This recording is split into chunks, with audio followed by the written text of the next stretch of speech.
I hope you're doing well. I'm doing pretty good. I'm a little tired, and I've been coming to some understandings within myself.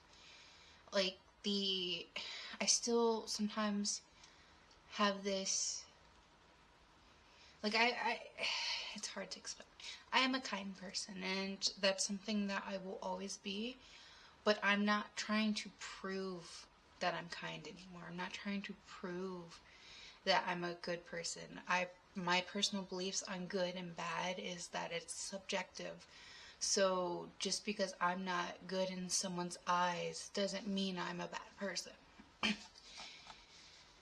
But that is where I am with it, and I've also come to the understanding that in my journey of self-love, it's about accepting who I am as a person, not trying to put on a mask, not trying to prove I'm the ideal person or not trying to be the hero or the savior, just being myself and living my life.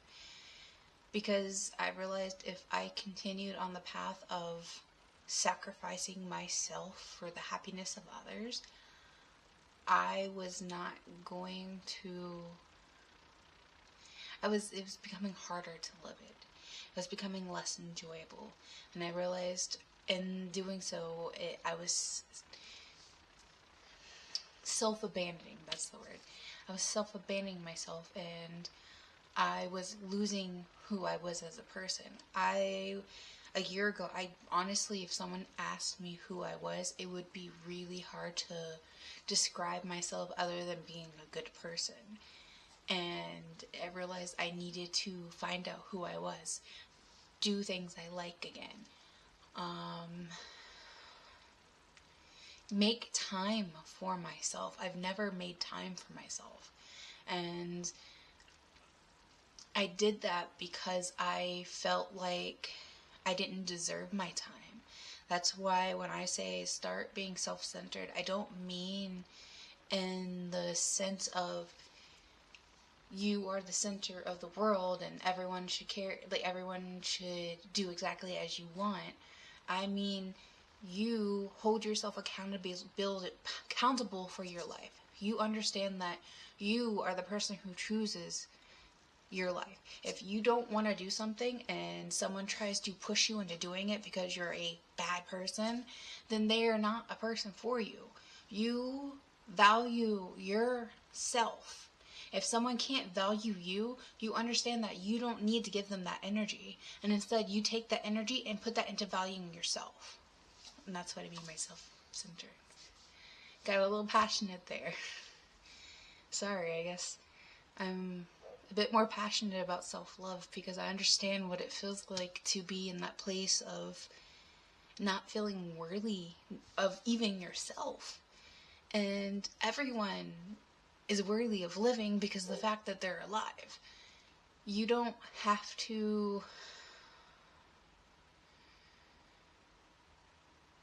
please others to live as long as you're happy with your life.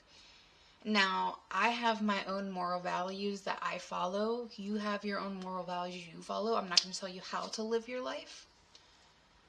That's for you to choose. But just love yourself while doing it. If you're going to change because you want to. Change because you love yourself with the change, not change because you feel like you have to out of safety because there's something wrong with you. Because there's nothing wrong with you in the first place. It's just some people can't appreciate who you are. And that's okay, because that's not your problem. That's theirs. Just as if you can't appreciate someone for who they are, that's not their problem. They're gonna go live their life. And you just go figure out who you want in your life, and that's perfectly fine. I guess to sum it all up, I'm saying is no one's in charge of your life or your happiness and your well-being but yourself. So self-centering is making sure you are living a sustainable life where you put your well-being above the emotions of people's opinions.